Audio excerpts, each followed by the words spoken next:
Hello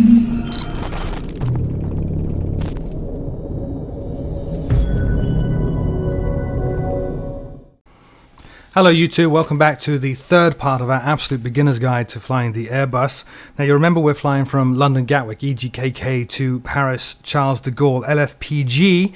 We are in the cruise right now, so now is a good time to start looking at charts and planning our landing. And in particular, you remember in the first video we spent quite a bit of time looking at SIDS and how to choose the instrument departure from Gatwick. Now we're going to look at stars and how to choose the right procedure to fly to land. So looking at the airport diagram here, there are 4 runways, 09 left and right, 27 left and right, as well as 26 left and right, and 08 left and right. I've looked at the weather. We have a wind from 150 from the southeast at 6 knots, so not a big wind, but we will land in an easterly direction, which puts us on either 8 left, 8 right, or 9 right. Because this is a beginner's guide and we're not using ATC, we're going to choose runway 9 right because it's right there by the fire station, just in case. So now we need to choose a star, which puts us into the approach to the airport lined up for runway 9 right. So now is the time where you'll hit Google and search for charts, in particular the star for LFPG. Once you've found it, you'll find a diagram very much like this one. Remember that our last waypoint on our route is DPE, so you're looking for a star which takes you from DPE. That would be the DPE 5 Echo star. Now, notice that there are 2 sets of numbers here, DPE 5 Echo and DPE 5H. 5H are for propeller aircraft like the Dash 8, and the E route, so 5E, as well as DVL 5E, CAN 5E, those are for jets. So we're going to be flying the star, which is DPE 5E. Now this diagram is actually very, very confusing to look at and quite daunting. Don't be too worried. It is actually very, very easy to understand. Starting at the top again, you've got a bunch of frequencies which show you the approach frequencies for Paris Charles De Gaulle, as well as tower and ground. The 8 is frequency if you want to check the weather. Simple enough. Underneath that, we have the AD elevation, which is the aerodrome elevation, 392 feet. That's how high above sea level the airport is. Not a problem. Now, on the left, there's a little note there saying GNSS or DME. Oh, ignore that one actually. That was Froogle mistalking. On the left there, it's showing you the name of the star. So it is a star for runways 08 left or right, 9 left or right. And it's showing you it's an RNAV star, which means you need to be flying an aircraft which is able to follow beacons and radials, which we are. In fact, we're going to be doing most of this using the autopilot. In fact, the whole thing is going to be using the autopilot, but we are going to have to manually enter some altitudes. Because if you look at that 5E approach, you'll see that at Dieppe, we need to be at a max flight level of 210. We then proceed on a heading of 172 for 28 miles until we get to Rouen, and then continue again on 172 for another 9 miles, so 37 miles in total, to end up at Sokvi, Sierra Oscar Kilo Victor India, at flight level 130. So from 210 down to 130 in 37 miles, a little bit not impossible, not particularly hard, but we'll build some wiggle room into that by making sure that we are at Dieppe at flight level 190. So we're only going to reduce 6,000 feet to get to Sokvi. Then we're going to turn left and we're going to start our descent again so that we are under flight level 110 at the next waypoint, and finally at flight level 100 at Mopar. So that's our star. Now you'll notice from this star diagram as well that the airport is not here. The reason for that, a star is a terminal approach. It's a method of grouping aircraft into common routes and corridors as they approach the airfield. It's kind of a funnel. So you bring all these aircraft in from different directions and you funnel them down to a single point. The next chart you'll need to find is something called the initial approach. You need to find the initial approach for the runway that we're going to land at, which is runway 9 right. So, looking at that star, the last waypoint there is Mopar. So you need to find the initial approach, which starts at Mopar. So here it is right here, and the initial approach, or transition as it's also known, is Mopar 1E, and that has us flying from Mopar on a heading of 157 at flight level 100. At that point, on a heading 157, descending until we intersect the radial to land. Simple as that. It's a very, very simple thing. Notice as well down the bottom there are a number of warnings here. So if in the event of a comms failure at Mopar, descend to 4,000, and then it's telling you what to do if you lose your communications. That's not going to happen to us. The rest of this diagram actually for the initial approach is actually very, very simple. You should be able to understand it by now. There are a bunch of beacons and VORs with their frequencies on the ground there. Nothing too confusing. There is a fourth chart that you need to look up though, and that is the ILS runway 9 right chart. So here it is. This is considerably busier, as it should be, because this is the actual procedure you're going to fly to land. So what it's telling you at the top again are all your frequencies, but there is an information line underneath the frequencies which is very important. So first the ILS. The ILS is designated as CGE, Charlie Golf Echo, and that is on 110.1. The approach course that we're going to be flying is 086 degrees. The threshold elevation is 370, so that's the height above sea level of the threshold of the runway. The aerodrome itself is 20 feet higher than that. And transition altitude is 5,000. So under 5,000 feet, we need to come off our standard barometric pressure and go to the barometric pressure at in Paris, which currently, according to our weather reports, is 1007. Simple. So looking at this, the rest of this chart here, we're approaching on 086. It's telling us various markers and fixes that we can cross-check. So 14.1 miles from CGE, 11.1 miles from CGE, 5 miles from CGE. And then down the bottom there, that graph down the bottom that confuses a lot of people is not too hard. It's telling you at 11.1 miles from the runway, you need to be at 4,000 feet and then start your descent. Now, right at the bottom there, it shows you glide slope. The glide slope that is showing you basically the rate of descent on the glide slope based on your speed. So if we're descending and we're flying at, let's say, 160 knots, we need to be descending at 850 feet per minute, which gives us a 3-degree descent, 3-degree glide slope. Well, that's what we're going to be doing. And it's also telling you to the right of that the altitudes that you're going to want to be at. So actually 11 miles out we are going to be 3,970, then 3,309 miles, 2,640 at 7 miles, 1980 at 5 miles, all the way down to 720 feet 1 mile from the airport. Pretty good. It's basically an idiot's guide to how to land on a runway, and that's exactly what these charts are designed for. It's so that there is absolutely no ambiguity, no one can make any mistakes or say they didn't understand, but you're going to need those charts as well. Much of this is going to be managed for us though. The Airbus will manage nearly all of this, including tuning our radios if we really want it to, as you will see. So let's head into the cockpit and we will start our initial preparations for the descent. Okay, here we are on our cruise. We have quite a long way to go, and normally what I'm about to do would be done much closer to our top of descent, which is this white line here, but since I've got to talk everybody through it, I figured we'd do it a little bit early. Notice as well that we're cruising at 21,000 feet. I need to correct what I said in the previous videos. 35,000 feet as a cruise altitude for this particular flight won't work because it's such a short flight. It really doesn't make sense. So I've set the cruise altitude at 21,000 feet, which is actually the altitude constraint at Delta Papa Echo, this waypoint right here. You need to be at or under 21,000 feet or flight level 210. I've just checked the weather. Nothing has changed, so the approach that we just went through is the one we're going to use. So what we need to do is go and set that up. So the way we do that,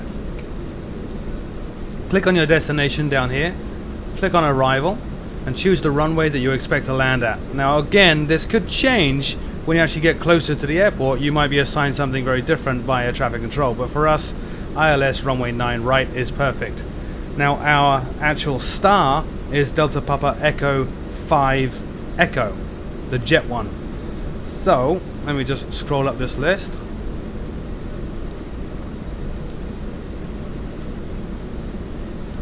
There it is, we'll choose that. And as you just saw from the charts that we went through, we are transitioning via Mopar 1 Echo. So click on via, scroll that up, Mopar 1 Echo, there it is. Insert a temporary flight plan, insert the temporary flight plan, and if we scroll down, make sure we don't have any discontinuities, which we don't.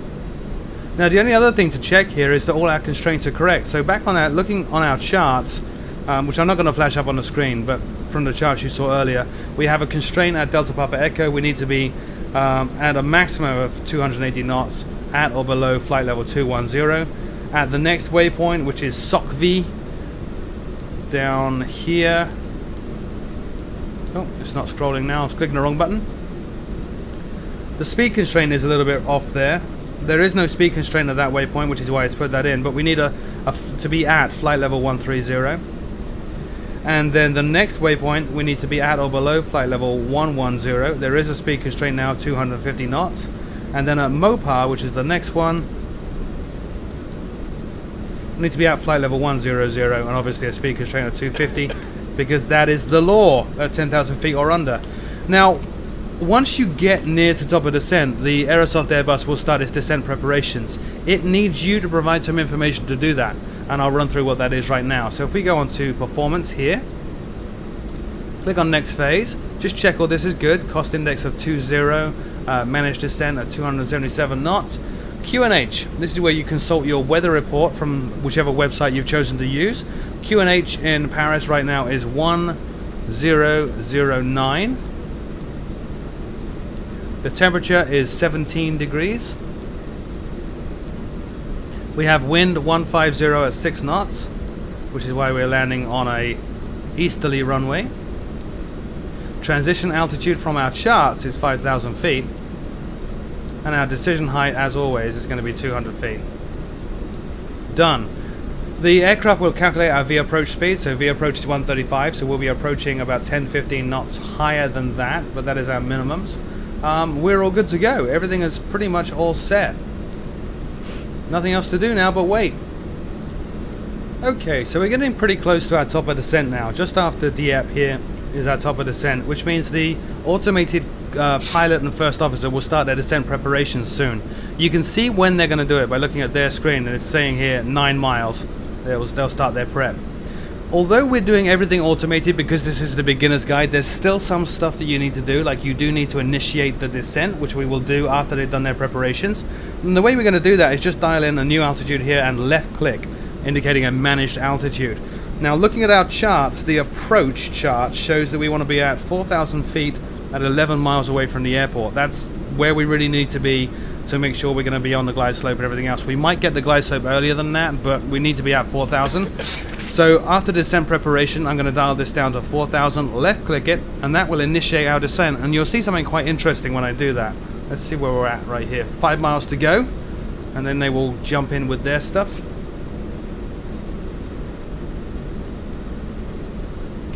Just change the range here on this display. Incidentally, if you never noticed it, the glare shield, the autopilot system, is split into 2 halves. The right half controls your altitude and rate of climb or descent.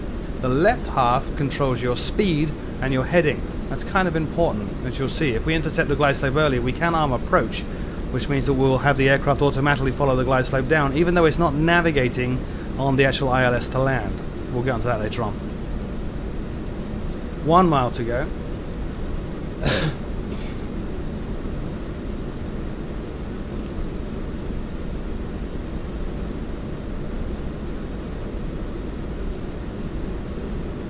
Descent preparation. Here we go. Auto.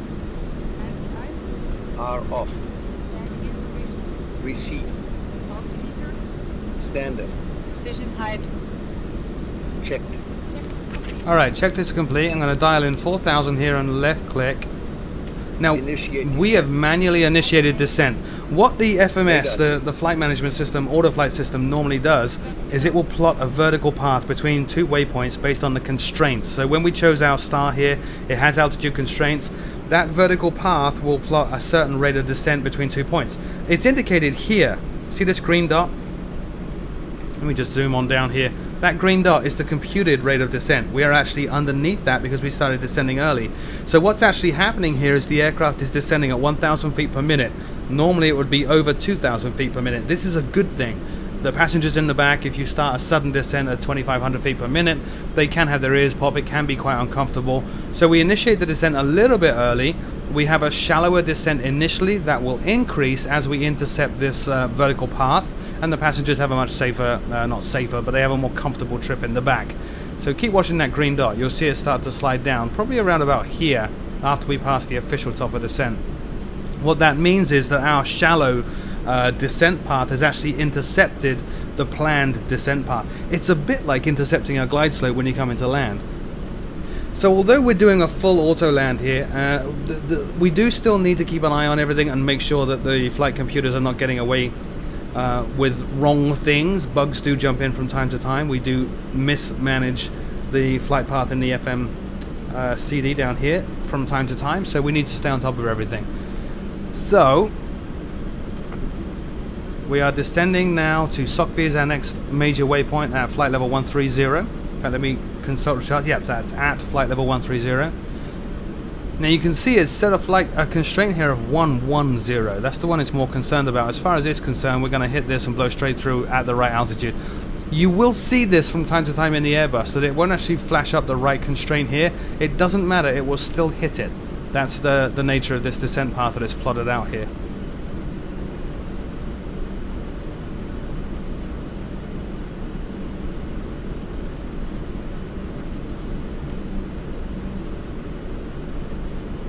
Now the reason we set up our descent parameters in here, like the Q&H, landing parameters like the Q&H, the wind, the temperature and stuff, is that the automated pilot and first officer will use that to make some of their decisions as we get closer, like lowering flaps, lowering gear, and so on and so on. And also projecting when we are going to be actually on the approach, so that they can make the right calls for the approach checklist and warn the people in the back.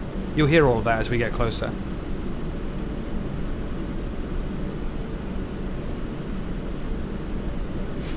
Keep watching that green dot.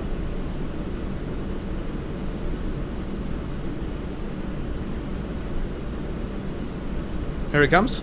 See it starting to slide down. We're about to intercept the actual glide path or descent path that the autopilot had plotted out. And when we do intercept it, you will see this rate of descent increase.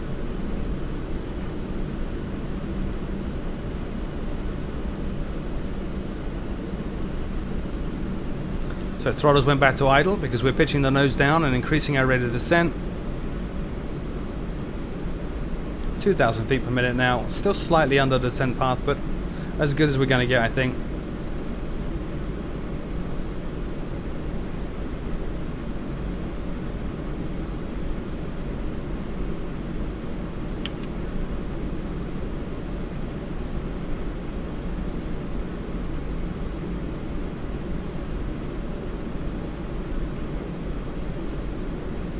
Again, nothing for us to do at this point but just monitor the instruments. If something were to go wrong at this point, say we were to level off, we would need to go back up to the glare shield, dial in an altitude and right click to put it in selected instead of managed mode. The difference there is managed is you're relying on the autoflight computers, the FMCD down here, FMGS, to figure out where the aircraft needs to be at what altitude, at what speed, and so on. With selected mode, you are forcing it. You're saying, I want you to do this, and commanding it straight away. Right now we're doing everything on autoflight and we're pretty good. Now we're above our descent path, so it's actually increased our rate of descent now. Not a problem. Here are our two speed barrier markers. We are quite safe. We've re-intercepted it now. Now interestingly, that was because of this unshown flight constraint here, altitude constraint of flight level 130. Increasing our rate of descent there dropped us a lot in terms of our altitude, which will put us at the right altitude constraint pretty much when we get a Sockby. It's not foolproof. The Aerosoft Airbus autoflight system is not quite as spectacular as, say, PMDG's, but it is pretty good.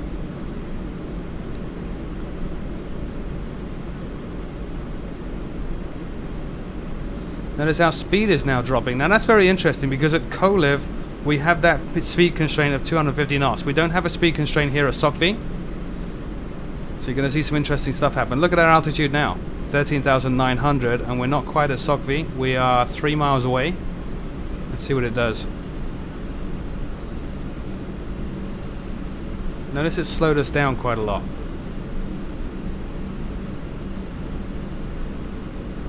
Here comes the descent path. It's going to pick up that descent path now. 2 miles to go. Starting our turn. Still not officially at this waypoint yet, but we are going to pass over it at the constraint. Here we go, look at that.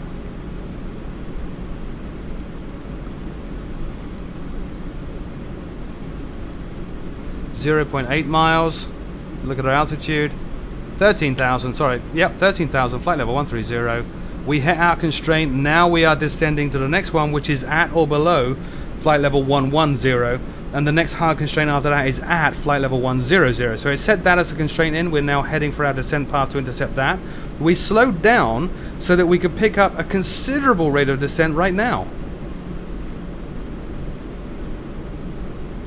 And then the funny thing is, once we intercept this descent path again, we will level off because we do have a speed constraint coming up at Mopar of 230 knots. So look, it did a very rapid descent to put us at that altitude constraint immediately, which then enables the aircraft to level off. That buzz indicates that we're approaching our next constraint.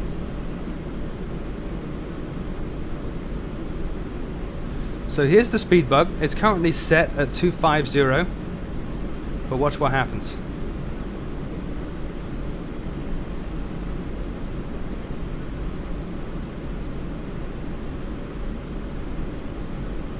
Okay, let me just check the FMGS down here.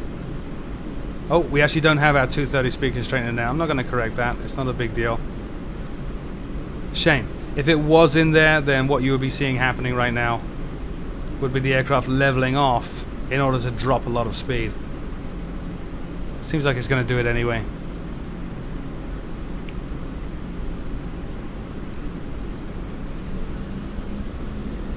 Throttling up now to hit a 250.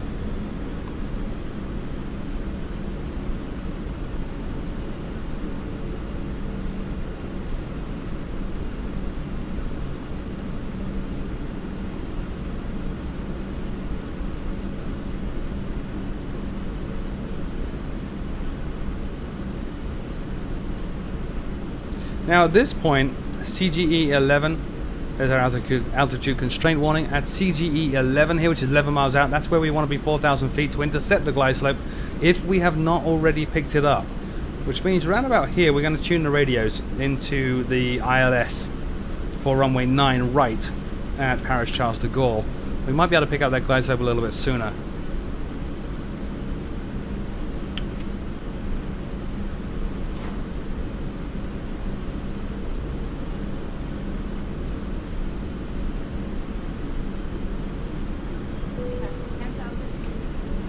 Lights on. Here comes the descent path once again. Down we go. Notice that? It's already tuned the radios for us. This is one of the beauties of the Airbus, is that it knows where we're going to land. We've already told it which runway we're going to land on. It manages the radios itself. So it's actually set up now 110.10. It's set up the approach course of 086 for us automatically. We don't actually have to do a thing, which is pretty cool. Now, because we're under 10,000 feet as well, this button got clicked, which is the landing systems. So that's going to enable us to switch this over to the ILS as we get a lot closer and really manage our approach.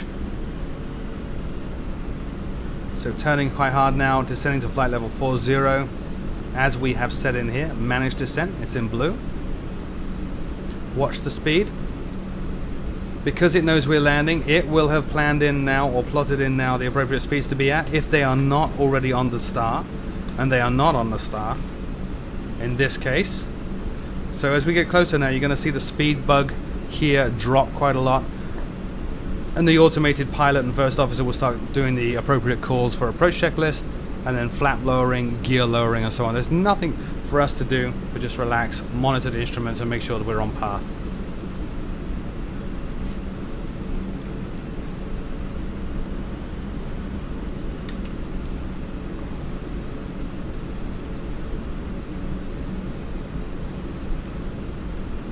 Now, interestingly, we are beneath our descent path, which is normal, because the descent path now, we've just set it at 4,000 feet, but we haven't said where. We haven't said at which waypoint. So it's just dropping us at a fairly casual amount right now. Although, if we look down here, there might be some constraints. There actually is. There we go, CGE 14. So this one actually has the 4,000 constraint. So it's actually plotted a descent path to put us at 4,000 at this waypoint right here. Let me see if I can change the range on this display a little.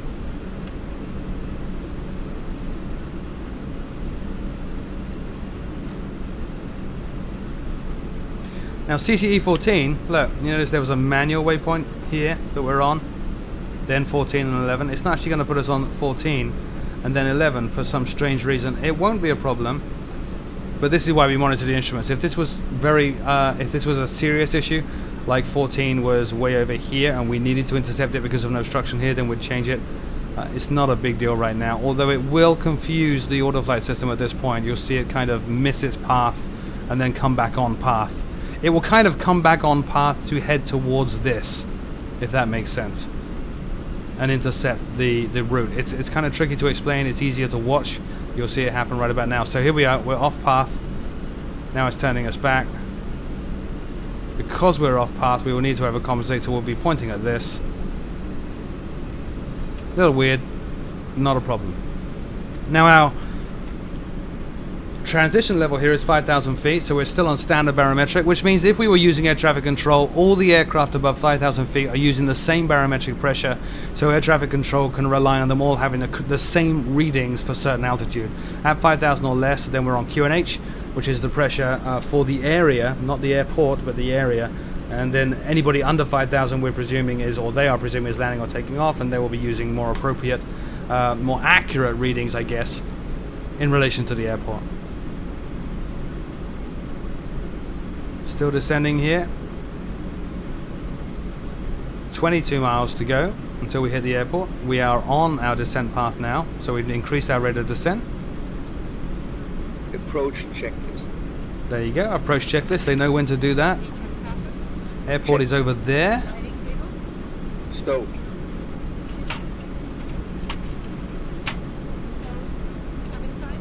Checked. Checked. Standard. Glide slope catcher. Let's arm approach then. We already got the glide slope, so we might as well prepare for landing. follow that all the way down. Notice here it's saying single.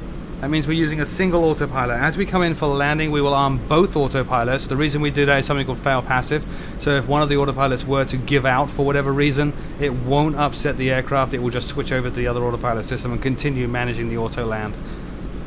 Right now, not essential, but as we get closer, we will need to switch on the other autopilot as well. You'll see this then change to dual. So all we're waiting for now is to intercept the actual ILS on course 086. Now notice this yellow line here and the magenta diamond here. This is telling us that our position is left of that course line, which is correct. There's the runway, there's the line that would extend from it, and yes, we are left of it. We are waiting for this to move now. As soon as that moves, that's when you'll typically hear a call of localizer alive. At that point we will arm the localizer, so we're telling the navigation side of the autopilot here no longer follow what's in the flight plan, instead follow this radio beacon. And again, we can double check down here, it is already tuned in. 110.10 is the beacon, course 086, and we are 15 miles out from it. Looks like we're on track. There is the runway here just behind this post.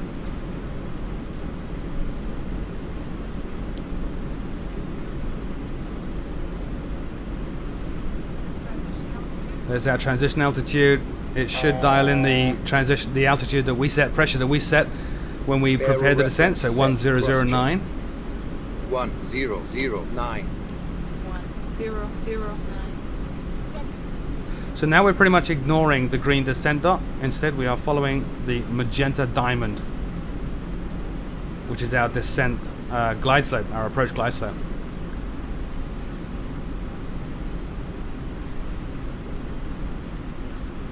We'll need to keep an eye on that because we do have to slow down, and to slow down the aircraft will level off, which will put us above the glide slope.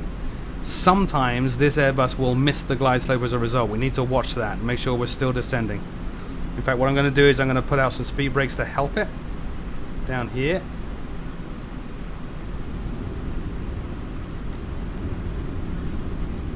Just to help it drop the speed. There we go. And our descent's good now. So we're going to try and catch up with that diamond. This is why we monitor the instrument. So even though we're doing everything automatic, we still need to sail on top of it. So I've just armed localizer. I'm going to arm approach again. It turns off as soon as you do that. In fact, that was my mistake. I didn't need to arm the localizer. Flaps 1. And as a result, we just screwed up. Not a problem. We'll dial in a new managed altitude, or selected altitude of 1000, to try to re-intercept. I should not have pressed localizer. It's a common mistake new people make, like me.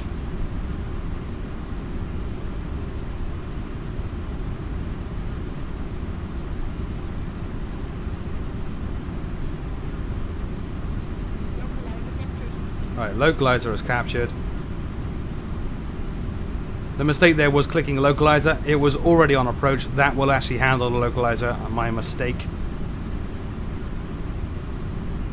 So all I did was I dialed in a manual altitude and right-clicked it to put it in selected mode. And we're back on track. Nearly. 2,500. Now I will just reset. 2,500. Speed is okay right now. Now I'm watching this rate of descent. It should ease up now as we catch the glide slope again. Flaps 2. There it goes. Gear down. A little stressful. Gear down. But it's good actually to make some mistakes like that, because I'm sure all you guys will make a mistake as well. Now you've seen Froogle do it, you know what to do. Alright, second autopilot is now armed. You see AP1 and 2, dual, and away we go. Our speed Flaps has full. been dropped now to our V approach speed. Full flaps. I actually have the speed brake out, which was helping us manage our descent earlier. Landing shot. I will gently reduce it. I actually have it mapped to an axis on my joystick. Down and lock. 3 green. Gently reducing it to enable the autopilot to keep up with what I'm doing. Set. Water brakes. Medium. Exterior lights. Are on. There we go. See the light went out over here. Set. Landing memo. Oh, landing inhibit.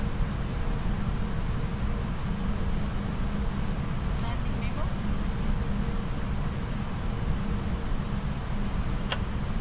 Check no. 1,000. Okay, I right click the speed brake there to get rid of the landing memo. Basically arm the speed brake for our landing.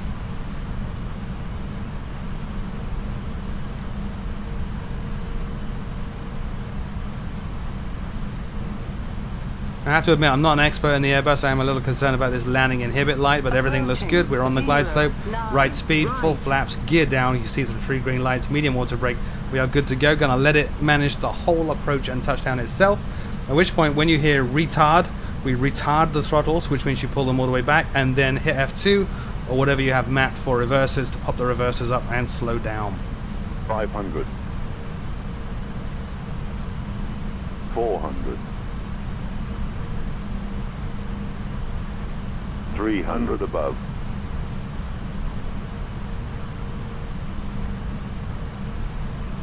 200 minimum. Landing. Landing. Typically a call that you would make to indicate that you are committed to a landing as opposed to a go around. 100. 70. Watch 60, the displays 50, here. 40.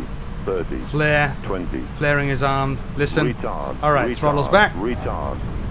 Speed brake is auto armed. I've got the reversers up now. Watch the speed coming down. We turn the reversers off around about 80 knots.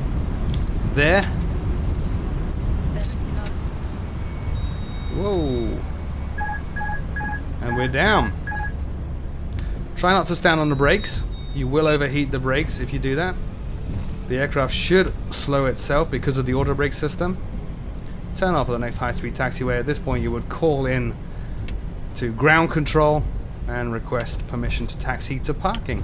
That's all there is to it. As I hope you've seen through this series that Aerosoft's Airbus, this is the reason I recommend it to people who want to get into tube liners After who are landing. fairly new to it, is great because you can turn on that automated pilot and first officer who do a lot of the work for you. You can really get a good feel for how to manage this aircraft and how it operates without you having to do too much.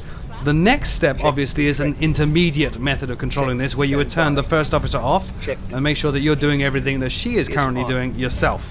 And that will pretty much be the next series of tutorial videos on the Aerosoft Airbus X. Thank you for watching. As always, my name is Froogle. If you have not checked it out already, please check out facebook.com/FroogleSim, where you can get behind the scenes information on some of these videos and the opportunity to chat with me. And basically it's just a neat place to hang out for fans of this channel. See you soon, guys. Thanks.